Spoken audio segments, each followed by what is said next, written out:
So there are three main reasons why realtors fail commonly in the real estate business. And in this video, I'm going to share those three as well as my mindset as to how you can get back on track if you're just a little bit off track so far. The cool part about 4th of July every single year is not only is it a fun holiday to go spend time with your family and barbecue, but it is also a cool time to reflect and say like, okay, well, what were my goals this year? What are my goals this year, right? If your goal was to make 100 grand and now that we're past the halfway point and you have not yet made $50,000, this would be a time in your life, right? Time in the year to take like an hour or two aside and say, I need to get back on track, and how am I going to do that? So that's exactly what this video is for. I'm going to explain the three main reasons why realtors fail so that you can avoid them. Point number one is that most realtors do not save appropriately. The fact is, most businesses actually fail because of lack of capital. And as a real estate agent, we own our own business. That business, it needs to be financially kept afloat. And this will only happen when you live below your means in general. By the way, this is a good rule of thumb to have for the rest of your life. Right now, I have a lot of friends who are very good at saving, but for those of you who like to keep up with the Joneses, and I've definitely been there, is that it's very, very important for you to realize that if you do not keep your costs down during crazy economic times like we might be experiencing now and where you might not be on track for your goals, it's gonna be important to know that you might have a problem financially when money isn't coming in the same way and you've been spending money like you've always been spending money, right? And especially during those years where all of a sudden you made like 150 when you've never made over 100 grand before, and then it goes back down again because the economy comes back down, but you're spending money like you've been making the 150 the whole time. That can be a problem. The biggest reason why most realtors fail is that they're undercapitalized. That means when an agent is either trying to get into the business, right? This means that like someone's like had a job and then they're like, oh, I want to become a real estate agent now. And I'm like, do you have 12 months worth of money socked away of bills and expenses? 12 months worth of bills. So if your bills are $5 grand a month, you have $60,000 set aside, not just to live your life, rainy day fund. I'm saying $60,000 in a fund that you're going to spend. Like that's $60,000 aside that you know that like, okay, if I don't get a check for 12 months, I still got money like that I have set aside where, your bills aren't changing too much, where you're gonna be okay. Because you might not get a check for 6 or 12 months. And it's important to have that money set aside. And I'm like, listen, why don't you just work 2 jobs? It's kind of funny to me. I'm always wondering like, okay, well, if you're really undercapitalized, like I have some people like, oh yeah, I just quit my job and I'm a real estate agent now. I'm like, okay, so do you have 6 to 12 months worth of finances put away? No, I mean like I maybe have like 2 months. What do you think's gonna happen in the real estate business? You think you're just gonna all of a sudden walk in the front door and here's a check? Thank you for getting your license. No, it just doesn't freaking happen. So this is why I'm saying if you're gonna transition in the business or you're a real estate agent right now and you don't have enough money financially, it might be a time to get a second job, okay? Because you need to be financially secure with 6 to 12 months worth of expenses. So like my monthly bills are about $40,000 a month. So $40,000 a month times 12 is $480,000. So anytime that I'm below $480,000, I start to freak out a little bit. Right, and obviously I'm trying to buy a lot of deals, so I have a $250,000 deposit here, a $500,000 deposit here, $100,000 deposit here. I'm making investments all over the place. It can be kind of quickly how money moves. So you just need to be prepared that you're always in a good financial position. If you're not, this is point number one as to most realtors failing. So if you're not capitalized the right way,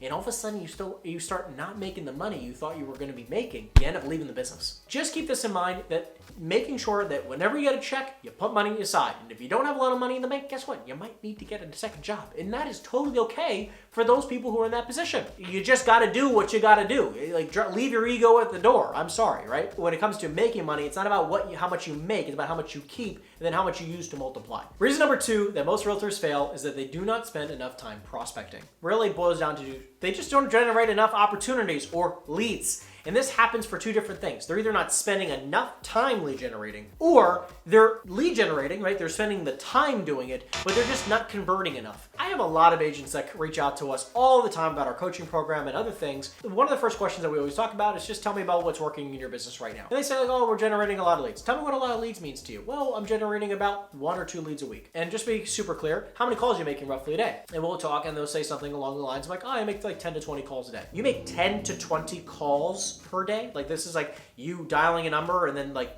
20 times per day. On average, my average agent makes between 500 and 700 calls a day. Generates anywhere between 2 and 5 leads a day. Writes 1 offer a day. Conducts 1 meeting a day, right? Like there is just a different level of standard that we use here at my team, at my company. I think it's incredibly important for us all to know here, if you are not where you want to be, I'm just gonna be super clear with you. Lack of lead generation, and if somehow you have enough money in the bank and you're still chugging along here, Lack of lead generation, it's going to lead to you being out of the business. It's important to note that, again, it's not just making time for lead generation, which all of you should be doing. Even me at my level, I'm also lead generation avidly on a daily basis. And I even had a company meeting recently where like everyone's going to double down on lead generation right now, because this is not a time to let your foot off the gas. This is a time to, basically take the gas and put it through the floor. While you are lead generating more, you should also be working on your conversion ability, which is exactly what we teach in the coaching program, is higher levels of conversion. And right, like, how do you negotiate at a higher level? How do you become a better broker? Just because you're going to set aside 4 hours to prospect doesn't mean you're converting a lot of those conversations to leads, and then those leads to appointments and contracts. So that entire process is what we coach on.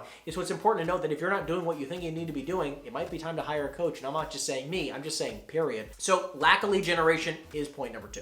And reason number 3, inefficiencies in their business. This boils down to a couple key points that are all boiled into running a business correctly, all right? Or in this case, incorrectly. In the inefficiencies section, that is incorrect hiring, which means that you have employees and they're not doing a good job, which means that is leading to you having to do double the work because you're giving work to them, they're doing a terrible job, and now you're doing double the work. That's number 1.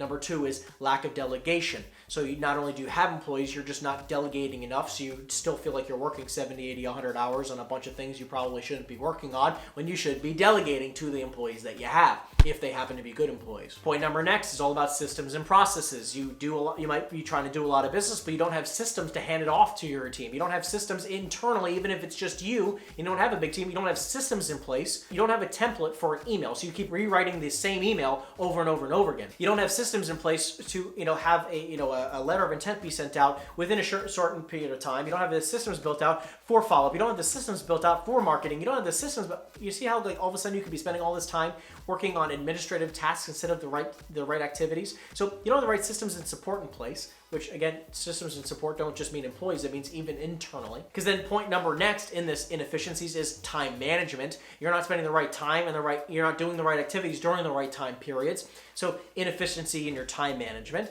And last but not least is things around money management. Like we talked about point number 1. If you have terrible money management, it's going to be really, really freaking hard for you to be in business long term. It just is. Because the only way for you to stay in business is for you to make more money each and every single month, which is never guaranteed. If you do not learn very fundamental financial literacy in money management, you might have some problems coming up. In this video, again, we talked about inefficiency in business, lack of lead generation, and lack of money understanding, right? Or just spending too much money, being undercapitalized. So those are the 3 main reasons why most realtors fail. And if you, by the way, are doing any one of these activities, it's important to note, like, hey, it can be fixed. It's not a long-term diagnosis like, oh, I'm sorry, like you're gonna live with this for the rest of your life. No, it can be worked on.